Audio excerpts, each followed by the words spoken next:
Coming up next on This Week in Torrance, we'll tell you why downtown Torrance is the place to be on Thursday nights. And we'll explain why this manufacturing company is so connected to the Sister City Association. Then we'll bring you on a tour that includes drinks and history. Plus, we'll show how some dedicated volunteers are making strides against breast cancer. These stories and much more are just seconds away. Your local news starts right now.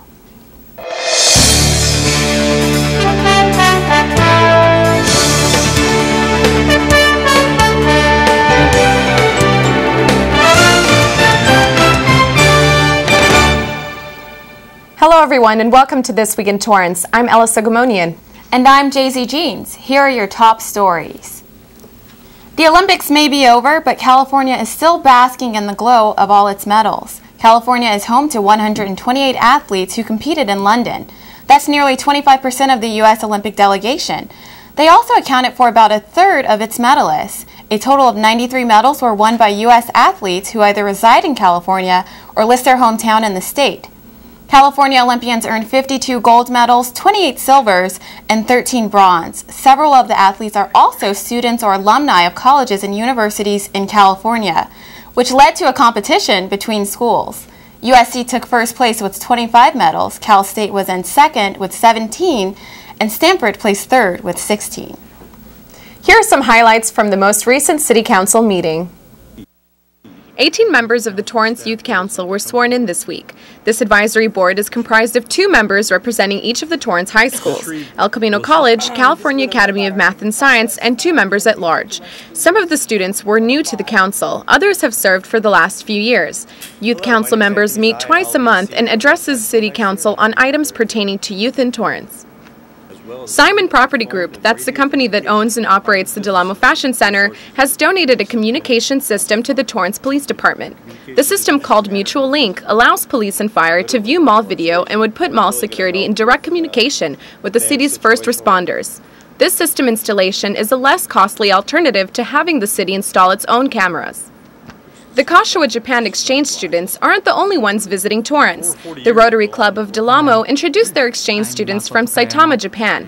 Students come to Torrance for 3 weeks. City Council has approved a resolution to continue to comply with the Brown Act. The Brown Act was passed by the California legislature in 1953 and guarantees the public's right to attend and participate in meetings of local legislative bodies. And Council adopted the Fair Political Practices Commission Form 806, which publicly lists all political appointments for which there is a monetary compensation. The form also lists the salary or stipend for the commission, the name of the public official who has been appointed as an alternate, and the term of the appointment.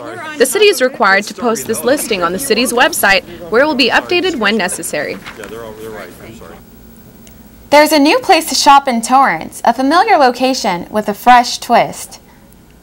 I'm just excited to have everyone down here and to be able to help in the resurgence of downtown Torrance and bringing out the community. Chef Michael Schaefer is talking about the new downtown marketplace. Schaefer has been an important part of the marketplace's creation, which brings out vendors selling items like jewelry, produce, and flowers. The downtown marketplace is open every Thursday from 3 to 7 p.m., and it's a great way to get locals reacquainted with the city's historic district.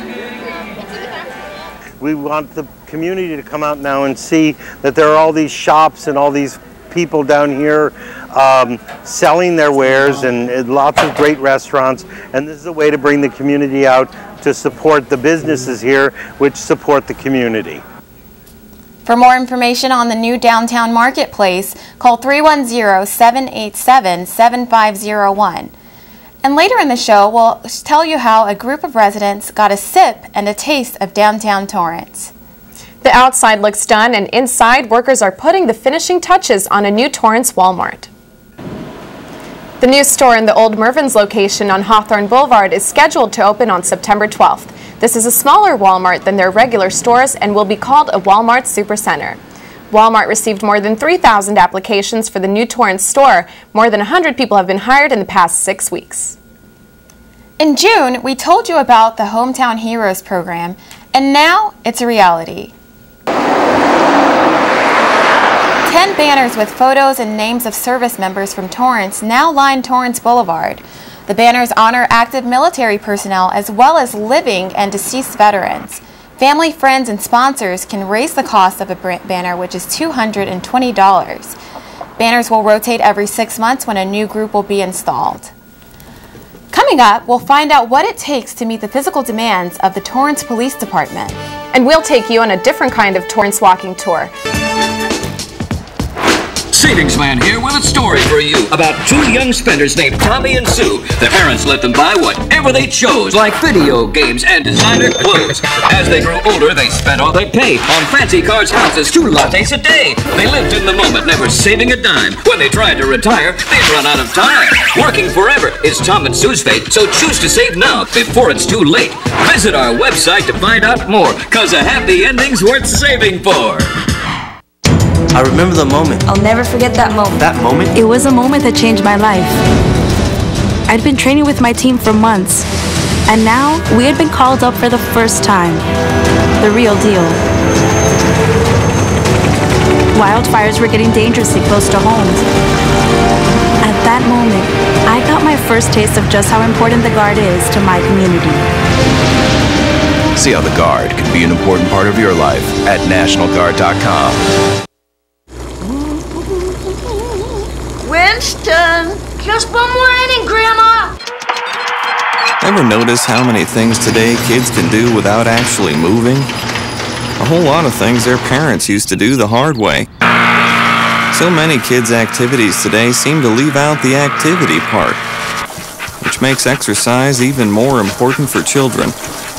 In fact, new research tells us the best time to enhance bone development is during childhood and adolescence. And just getting children to walk an extra 35 minutes a day could spare them the pain of thinning bones later in life. Healthy bones come from healthy habits. Encourage your kids to get up, get out, and get moving. Hello. Hey, Grandma, how about another grape soda? A public service message on building strong bones for kids from the Pediatric Orthopedic Society of North America and the American Academy of Orthopedic Surgeons. The Kashiwa student ambassadors continue their tour through Southern California. Their most recent stop was at a company with a unique connection to the TSCA. Reporter Ella Sogomonian explains. よろしくお願いします。ちょっと今日は短い間ですけども、This might not make sense to you, but the president of Oriental Motors was speaking to the Kashiwa student ambassadors. Students were there to learn more about the Japanese manufacturing company that has its U.S. headquarters in the South Bay. Oriental Motor manufactures motors for items so many Americans use today, like those DVD rental machines and ATMs and slot machines. But there's another reason these tourists are visiting this company. A long time ago, Oriental Motor built the first full-scale factory in Kashiwa. Also, the first overseas office was opened here in Torrance. Because of those coincidences, we have been involved in the activities with TSCA. This is the 21st tour that Oriental Motor has given a Kashiwa delegation. They hope to continue to give the tour to future delegations, so students will learn that building an international company is possible through cooperation. It's truly important for people from different countries and regions to learn different cultures and customs. And while this company may be a testament to Japanese business acumen, there are a few things that the Japanese can learn from their American friends. I think Americans are very good at switching their minds between work and private life. So I think the Japanese should learn more as to how to switch the mind and enjoy the moment fully to feel relaxed and refreshed. Then get back to work from the following week. For Torrance City Cable, I'm Ella Sogomonian. The Kashiwa student ambassadors will say sayonara to Torrance when they depart on August 21st. Torrance officers may make their jobs look easy, but just qualifying to be a recruit is no easy feat. Reporter Bonnie Prickett meets some TPD applicants as they test their strength on the agility course. Ready, go! This isn't the start of a police drama or a reality game show obstacle course. No, it's the physical agility test to become one of Torrance Police Department's finest. Succeeding in this pass-or-fail fitness test isn't the only important factor, explains Sergeant Scott Stiller of the Torrance PD. Things that can't be measured in your score at the end of the day, but that we are looking for as both background personnel and background investigators are the effort that you provide. That's big for us. That tells us something about you as a person. You cheering on or encouraging the other applicants that are out here, that also tells us something about you. And those are all those things that we don't score or that we don't measure, but they're as just important to us as we move forward in a background investigation as your score may be. Stephanie Hall is a Torrance PD applicant who meets the physical requirements and added character you want in a police officer. I love the public. I want to keep it safe. You know, they say crime rate's supposed to go up, so I want to be able to help them out. While character counts, it must be pointed out that this physical agility test isn't easy. You have to be able to scale a 6-foot chain link fence and a 6-foot solid wall, drag a 165-pound dummy 32 feet, run a 99-yard obstacle course, and run 500 yards. There's a point total that you must reach in order to pass the test. This physical agility test is one of the many rigorous steps in order to become one of Torrance Police Department's finest. Reporting for CitiCABLE 3, I'm Bonnie Prickett. For more information, visit police.torranceca.gov. Earlier in the show, we told you about the downtown marketplace. Well, a tour of downtown Torrance recently gave residents a sip, a snack, and a history lesson. Alexa Sita has the report. The Torrance Historical Society held a walking tour through some hot spots in downtown Torrance. But this wasn't like their other tours. On this tour, guests were able to eat and drink while learning the history of the buildings they visited. We always do a walking tour, but we wanted to do a historic building tour because buildings all have a story to tell, and we wanted to share that story. And we figured we could mix a little bit of the architecture and tell some kind of really history facts and show some photos which people like, give them a little bit of food, a little bit of beverage, and show them a little bit of fun. While attendees were enjoying trademark dishes at each stop, tour leaders found moments to give details about the long-standing buildings. Thomas D. Campbell and Company in Los Angeles was the first, let's call them the real estate brokers, to sell the property and broker all the deals for the lots. And some buildings have unusual pasts compared to their current residents. Just Luigi's Pizza Parlor was originally a service station in the early days of Old Torrance, and before Tortilla Cantina was serving up their family recipes, it was an apartment complex. They have just celebrated their first anniversary. But the most important takeaway from the tour was getting a chance to see how Torrance has continued to grow from its strong beginnings. I think that people learned about the foundation of our city through this historic building tour. For This Week in Torrance, I'm Alexa Sita. The Torrance Historical Society holds their regular walking tours, that's minus the food and drink, on the fourth Sunday of each month. For more information, visit torrancehistoricalsociety.org. Coming up after the break, we'll tell you how a group of volunteers is making strides against breast cancer.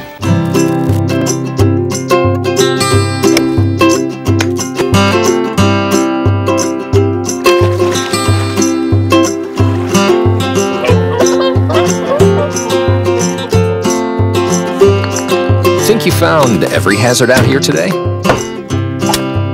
Think again. The spot you missed could be a killer. That spot on your skin could be skin cancer. Fact is, if you're a man over 50, you're in a group most likely to develop skin cancer, including melanoma, the kind that kills one person every hour. 1 in 5 Americans is likely to develop a form of skin cancer during their lifetime. That's why your best shot is to check for a spot. It's easy. Follow through and check your skin. It could be the save of a lifetime. Go to spotskincancer.org to find out how. A message from the American Academy of Dermatology. Something's not right. My first symptoms were constant tingling in my toes. My legs, sometimes they'll go numb. I had double vision. They said you have multiple sclerosis. Well, the beginning is the hardest time. Kind of had to get a grasp on reality. I had to adapt and change very rapidly. I had to learn how to drive with my hands. Yeah, that was interesting. I was a dancer. I don't see walking the way I walk any different than doing a dance. It just looks different. It's a different dance. You see me have an off day, it doesn't take away from who I am. A symptom may cause you not to be able to do that anymore. And at one point, I wasn't able to do any of those. But I would exercise every day. Since I've been cycling, it's definitely helped my walking. To make a lot of changes in my life and just adapt to it. I'm going to acknowledge its presence. I'm not going to discount it, but at the same time, I'm going to try my best to not let it stop me. It's a fantastic opportunity to be working together with a common goal of curing MS, and sharing is the key.